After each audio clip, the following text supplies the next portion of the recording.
There are a lot of different things that you can do to bring your home theater to the next level. Obviously, getting new speakers, a new projector, or even installing some RGB lighting are just a few really popular options. But with that said, today I want to talk about something that I feel is overlooked by a lot of people, and that is how you actually watch movies in your theater. While streaming boxes like the Apple TV or NVIDIA Shield are a good start, and they're the two streaming devices that we highly recommend for most home theater use, these little boxes can be made more useful with the addition of some affordable network-attached storage. And that's what this video is all about. So let's talk about in-home streaming and why I personally think it's one of the best upgrades that you can make to your home theater right now.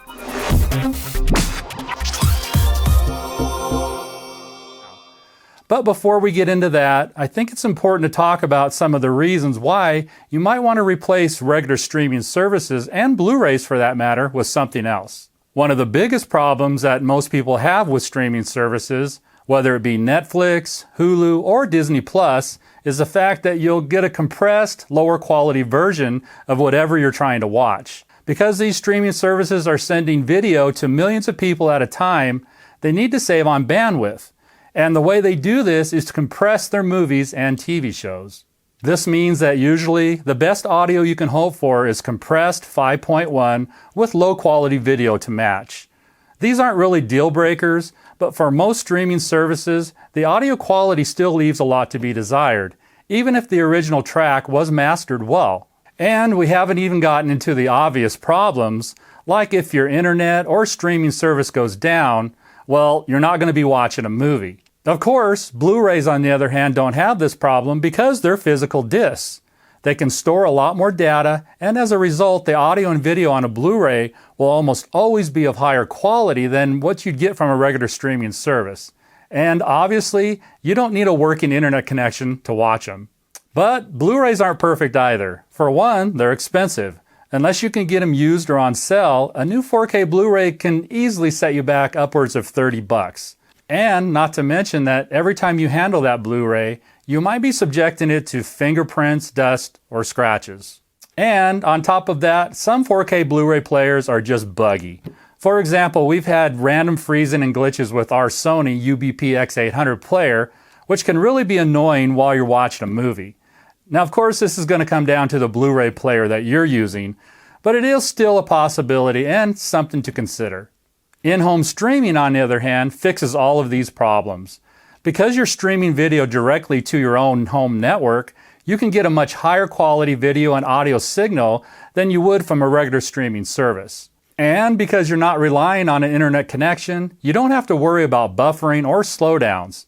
In-home streaming also gives you the ability to play other types of content like TV shows and music, and because you can store them on a NAS, they're accessible from any device in your house, whether it's a phone, computer, or a TV. So with that in mind, let's take a look at what we feel is the easiest way to get started with in-home streaming, and that is, surprisingly enough, nothing more than an affordable USB hard drive or an SSD, which you can get for fairly cheap from places like Amazon.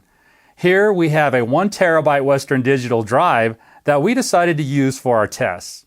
If you have a relatively new Wi-Fi router, it should actually have its own USB port on the back, which is dedicated to USB storage.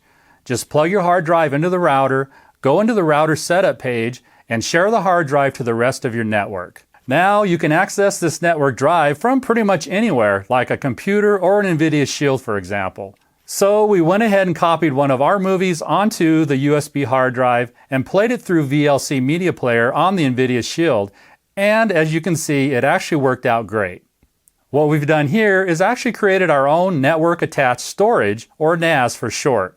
But this is still a pretty basic setup that doesn't give you a whole lot of storage space, or more importantly, safety. The problem here is if you have a hard drive that quits working at any point in time, you won't be able to watch your movies. That's where something like this Synology NAS comes into play. This is basically a little computer that you can put multiple hard drives in, and it allows you to create a RAID, which is a way of mirroring your data across multiple hard drives, so that if your drive fails, you still have all of your data. This is a great option if you're looking for a more permanent solution, and it's how we've actually set up our storage here in the network. Across the 4 different 8 terabyte drives that we've installed for movies, we get 24 terabytes of capacity. And even if we lose one of our drives to some kind of failure, all we have to do is replace it with a spare and we still get all of our data. Now, this isn't really a review on the NAS that we have, but we thought it'd be a good idea to mention it here, as these Synology NASs are some of the most popular options for home theater storage. And after using it for over a year now, we can definitely recommend it. If you're looking into getting a NAS, another good rule of thumb is to make sure that you have enough drive bays to hold the amount of storage that you need times 2. So for example, if you want 14 terabytes of storage, you could get by with a 2-bay NAS and put 2 14 terabyte hard drives inside, and then run it as a RAID 1, so if one of your drives fail, you won't lose your data. Another really nice thing about using something like a Synology is it's essentially a computer with a lot of hard drives inside, so you can install software that makes it a lot easier to access your content. And that's where Plex Media Server comes in. It's basically an app that organizes all of your content, and it lets you browse through all of it, almost like your own streaming service. This is how we watch all of our movies, and we've been really happy with it. So let's get into how we set up Plex in our home theater. The first step is to install Plex Media Server on the actual server that your movies are on. And again, in this case, it's our Synology NAS. Thankfully, Synology makes it really easy to install packages using the Software Center, which is built into their operating system. So just search for Plex Media Server and get that installed. Once that's done, you can open the Plex web app and start setting everything up.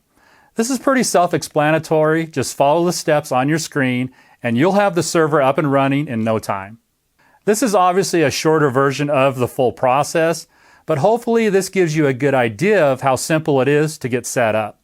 Now that you have the server and app installed, you need to actually copy your movies onto the NAS, and to do this, you're going to need a Blu-ray drive in your computer so you can rip the contents of your Blu-ray movies onto a file. This process can obviously change depending on what kind of computer you have, but in general, you need to have at least a Blu-ray drive and some kind of software to read the disc. I've been using Make MKV now for about 10 years, and it seems to work really well for ripping DVDs, Blu-rays, and 4K discs, as long as you have a compatible drive. Once it's installed, just load the movie you want to rip, select the movie and video tracks that you want to copy from the disc, and then start ripping the contents of the disc. Once that's finished, we copied it over to our NAS, and Plex automatically found the new movie, added some cover art and other information for us, and just like that, we had a new movie added to our server. With that said, the DIY option is still pretty time-consuming, and it takes a lot of research to get it just right. This is just the short version, and honestly, we'd recommend taking a look at some tutorials so you can see what's really involved in the whole process. We'll put some links in the description that might help you out, because this is not a foolproof setup and you need to know what you're getting yourself into before you start. But if you don't want to invest all the time it takes to do it yourself, there are still other options that make it even easier to bring in-home streaming into your theater. Of course, you'll have to spend a little more money to pull it off. We've never had the opportunity to use these systems, but we'd definitely like to try them out because they seem like really good options. Either way, the first system that we're going to talk about is the Zapiti NAS 4K, which is a pretty similar system to the Synology that we have, but it also has a built-in Blu-ray drive and all of the software that you're going to need to rip your own movies. All you have to do with the Zapiti NAS is put in the disc and it pretty much does everything else for you. This makes it really easy to get started, but on the flip side, because you're forced to use the Zapiti software, it's not as flexible as a regular Plex installation. Other companies like Kaleidoscape also offer very similar devices with other benefits, like being able to download movies to your device before the official Blu-ray releases. But of course, you're going to pay a premium for this device, and even a little more for each movie. Now, with that said, do we recommend adding in-home streaming to your theater? Well, obviously, that's a choice that you're going to need to make for yourself. The parts that we've shown in this video total up to about $2,000 US, but for that price, you're getting a system that's more customizable and reliable than a regular streaming service. It sounds like a lot, but if you want to make your home theater experience as seamless as possible, well, it's probably not a bad choice. So with all of that said, we want to give you guys a big thanks for watching the video, and we hope this video helps you out and maybe gives you a few ideas for different ways that you can improve on your home theater even more. If you thought this video was helpful, don't forget to leave us a comment, hit like, subscribe, and ring the bell so you don't miss any of our future content. And as always, have an awesome day.